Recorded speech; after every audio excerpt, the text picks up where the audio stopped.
Well, welcome back once more, all my classic dirt bike loving YouTubers, and thanks once more for joining me as we continue to explore more of those superb classic dirt bikes on display at the 2020 Telford Classic Dirt Bike Show. Now, we witnessed some fantastic machines over the course of the 2 days at the 2020 Classic Dirt Bike Show, so in this part 3 video we're going to showcase a few more. So without further delay, let's continue with this part 3 video and take a look at our first motorcycle. Now, this stunning looking 1980 CR125 Honda Elsinore was on display near the West Country Winding Stand. Now, whether this is an original bike or a recently restored machine, I'm not 100% sure, although without doubt this is still a very nice looking little motocrosser. Now, back in the day, these little 125 Honda two-stroke motors were just little nuclear missiles really, and these 125 engines would rev to the moon if you wanted them to. Now, from what I can recall, these had a 6-speed close ratio gearbox and a 34mm key-in carburetor. Now, the suspension was decent, but could be quite harsh at times, although because this was mainly just a little 125. Now, the bike had these 37mm Showa forks on the front. Although, mind you, when you look at this bike, it does look like it's all original, and if there has been a restoration done to this bike, it's been of very good quality refurbishment.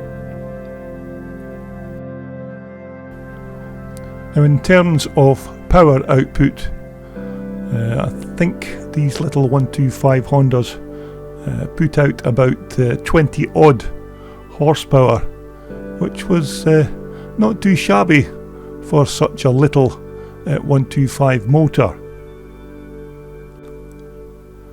Now, one of the other changes on this 1980 model from 1979 was the swap to a plastic fuel tank, which of course made this less prone to any damage. Now, the little Honda motor had a work-style centre port exhaust system, which meant that Honda could do away with the single down tube configuration of the older 79 chassis. Although they were still very nice little bikes, these 125 CR Elsinores, the suspension only had 2 settings as far as I remember, and you could only either set the suspension to either hard or soft. But nevertheless, it was still a very good little package, and with that potent little 125 reed valve motor, it was a very quick little bike off the line. Now, a pair of piggyback rear shocks, leading of course onto that very substantial steel swing arm. Of course, these were the days before alloy swing arms were being fitted to motocross machines. But a very nice little package, this 125 CR Honda reed valve motor. Now, whether the bike is an original machine or a refurbishment, it doesn't really matter really, and overall it's an absolutely cracking example of one of these 1980 CR 125s. Now, this is another bike I came across on my travels on the Saturday.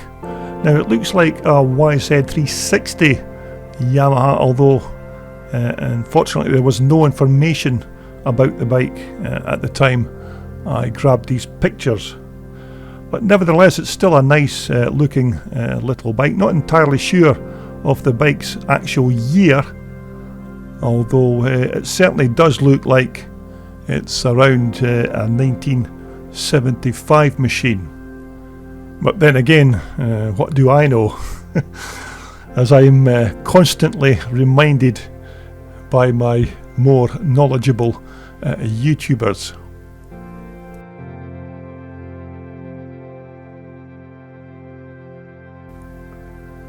But a very nice bike then, looks still in its original form, doesn't look like it's had any kind of restoration, but it's still a nice looking little YZ Yamaha.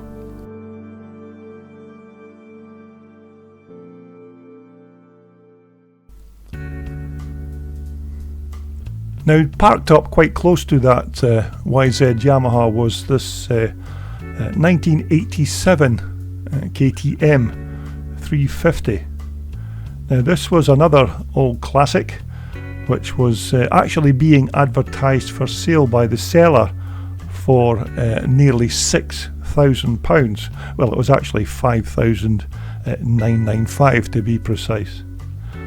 But nevertheless, a nice looking bike though, and it appears to be in good original condition, decked out with these very nice Chesterfield graphics.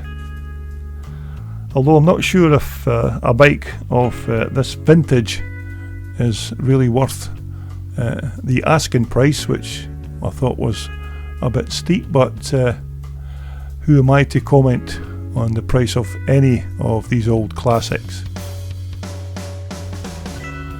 But it would certainly make a nice evolution bike for somebody that wanted to try their hand at evolution racing. Although I think you're going to have to dig deep into your pockets to come up with the cash for this quite nice looking KTM.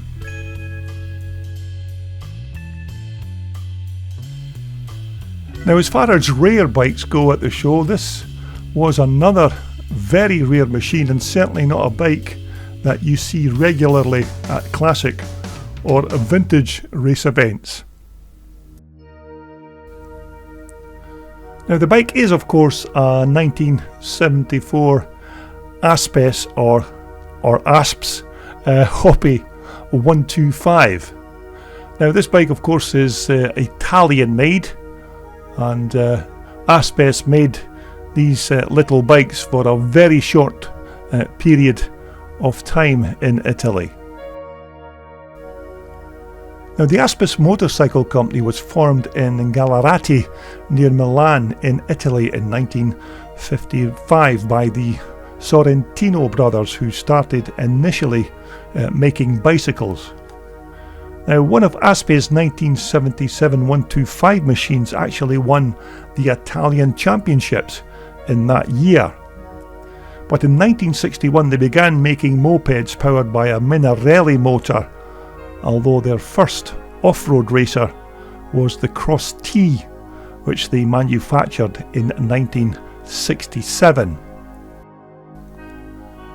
Now, Aspes motorcycles were decent bikes back in their day, and many were fitted with Sachs motors, which, as you know, at the time were excellent little power plants.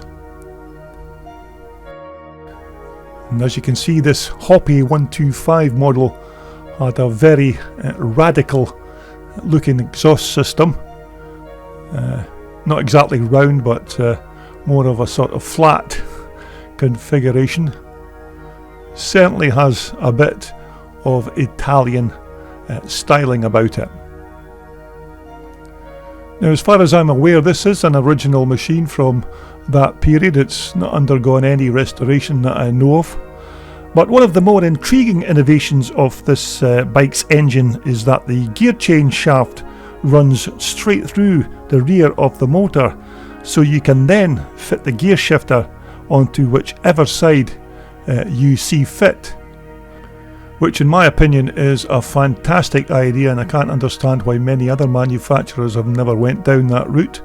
When you consider if you're riding a Japanese bike and then jumping onto a European bike, as these bikes have their gear changes at opposite sides of the motorcycle. But certainly in my opinion a great idea, and can't understand how many motorcycle manufacturers have never succumbed to fitting a system as this. So there you have it, a very nice looking 1974 Aspes Hoppy 125.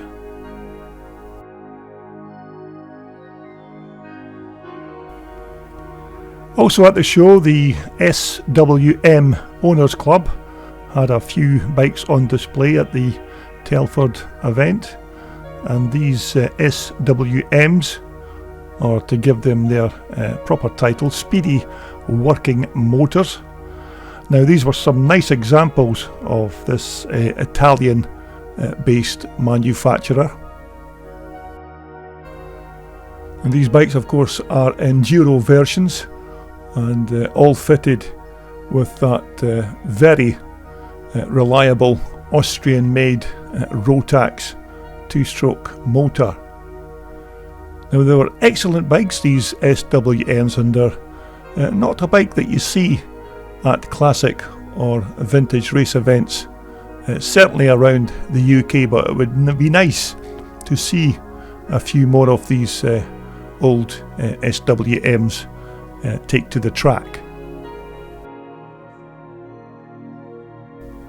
Now normally at the Telford Classic Dirt Bike Show we usually take a gander outside to where the auto jumble is and where all the rusty gold is up for sale, although during the Saturday and Sunday Storm Dennis was battering the entire UK at the time, and so we all had to sort of stay indoors and make do with these nice shiny spare Lucas parts for your classic road bike. Now another quite nice machine I came across was this lovely 2004 Husaberg FC 450. Now this was a brand new bike from 2004. It's been unsold and unused, but a lovely classic old bike this, and this bike was actually up for sale at the Telford show. Now the bike was being advertised at only £5,800, although as they're no longer making these excellent Husaberg bikes, this might make a very nice museum piece. Now these Husabergs were originally built in Sweden before they were then manufactured in Austria by Husaberg's parent company, who of course at the time was KTM. Now they built these bikes until they were then discontinued in 2014. Now the Husaberg name was taken from the town where the company first set up its factory, which was in an old woodshed at the side of Lake Vattern in the town of Husaberg. Although actually the name Husaberg was only ever made official after one of the company's engineers, Thomas Gustafsson, entered an enduro race on one of these machines and was forced by the officials to declare the make of his machine. And that was when the name Husaberg was officially registered. Now the engine was a 4-stroke single cylinder motor with magnesium engine casings. The bike also had a 4-valve head and naturally was water cooled. Now the front forks were Husaberg's own brand, as was of course their rear shock. Now the fuel tank could hold about 2.5 gallons of fuel.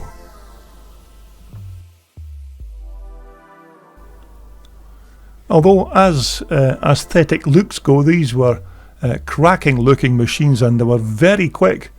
I still remember seeing these Husabergs racing on the track, and these were very quick bikes when you got the right rider on board. So hopefully the vendor that was selling this particular machine managed to get a sale, but nevertheless it was another nice bike to take a look at the show. So there you have it, a 2004 Husaberg FC 450. Another cracking machine I managed to squeeze into filming was this 1964 CZ 360 twin port. Now this was another machine that was owned by Graham Knock. Now you may remember we showcased Graham's lovely HIS Stormer in part 1 of the Telford show, and this is his very nice 1964 twin port CZ. And in fact in this shot you can just see Graham's beautiful 250 Stormer in the background. Now these Czechoslovakian based machines were great little race bikes back in their day. Of course it was a single cylinder with that twin port exhaust in the barrel, with of course those twin exhaust pipes that went down either side of the bike. Now you may remember that some big motocross names rode these twin port CZs back in the day, including a Russian rider Viktor Arbokov, and there was also Roger de Coster who rode one of these bikes. Joel Robert is of course another rider, and of course not forgetting our very own British legend, the legendary Dave Bickers. But that's another superb machine from Graham Knock. That's his 1964 CZ360 twin port.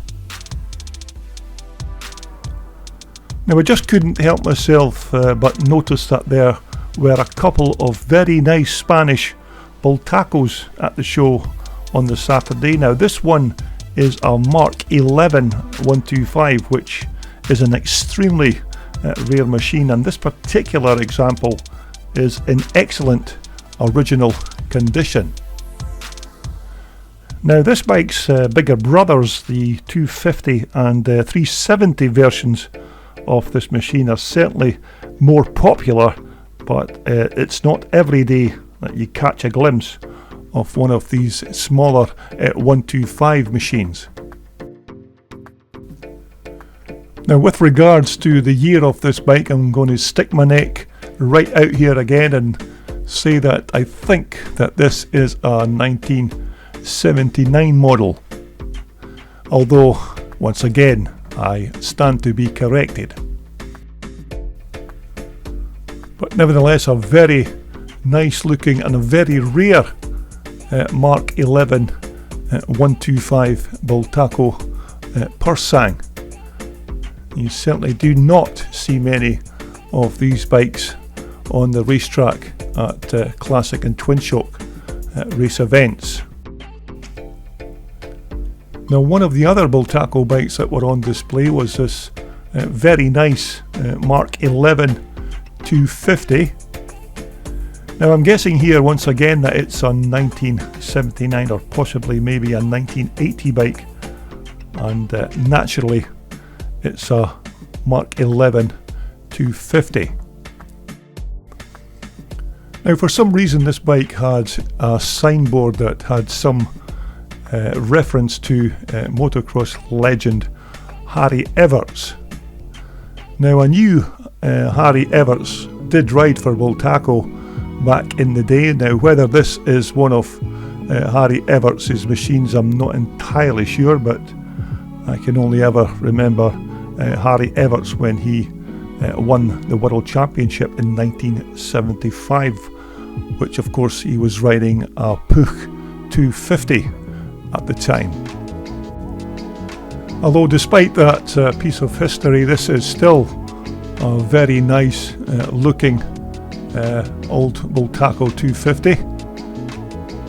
It's a bike that you very seldom see at motocross events. There are a few taking part, but you very seldom see these on the racetrack. Now, these Bultacos were fitted, of course, with these beater front forks, but this is a very fine example of one of these Spanish-made 250 Bultacos. Although it never ceases to amaze me that every year you attend the Telford Classic Dirt Bike Show, you never see the same bike twice, and there is always something new to see each and every year. Well, these were a very special pair of very nice Spanish Bultacos, the Mark 11 125 and this featured Mark 11 250 version.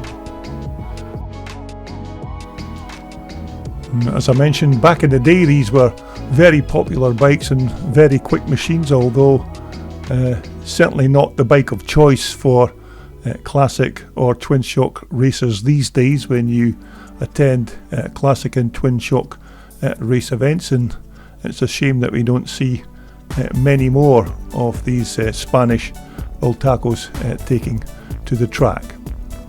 So they're a nice couple pair of Bultacos, a Mark 11 125 and this beautiful Mark 11 250 Persang. Now, just to finish off this part 3 video, this little beauty caught my eye on the Saturday.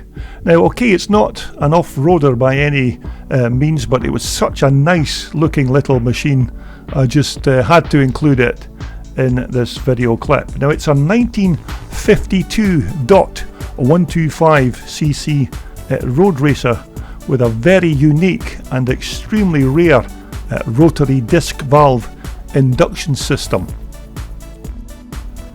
Now, the owner told me that this bike was also the very last DOT motorcycle ever to finish a TT road race, when it was ridden by EVC Hardy, who rode this bike to a 10th place finish at a top speed of 57.8 miles per hour. It's certainly a very unique and very nice looking old motorcycle, and that DOT 125 engine with you can just see the disc valve induction system at the rear of the bike's cylinder. This is very unique for a bike from 1952.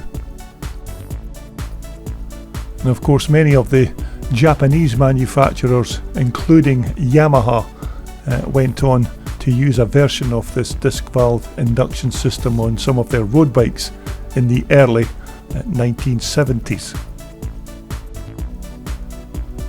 But nevertheless, a very rare and a very nice looking little motorcycle for a 125. Now, I'm assuming that there is a fairing that goes on this bike. You can see these pieces of foam on the tank, and I'm sure that there's a fairing that goes around this particular little machine. But as I mentioned, of course, not a road bike, but nevertheless a cracking looking little road racer, and you can just get a better view of that disc valve induction system at the rear of the cylinder. So there you have it, a very nice looking little 1952 DOT 125 road racer with that unique disc valve induction system.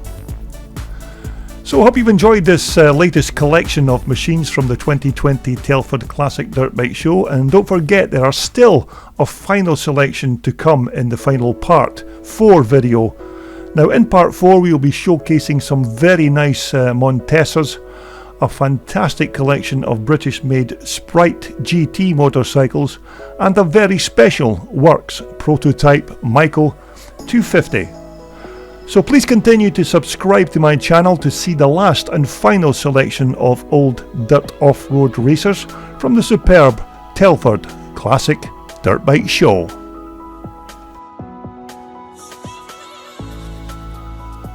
This video was brought to you in association with WorldSport, the world's #1 supplier for all your off-road and leisure sportswear. Just visit their online website for more information.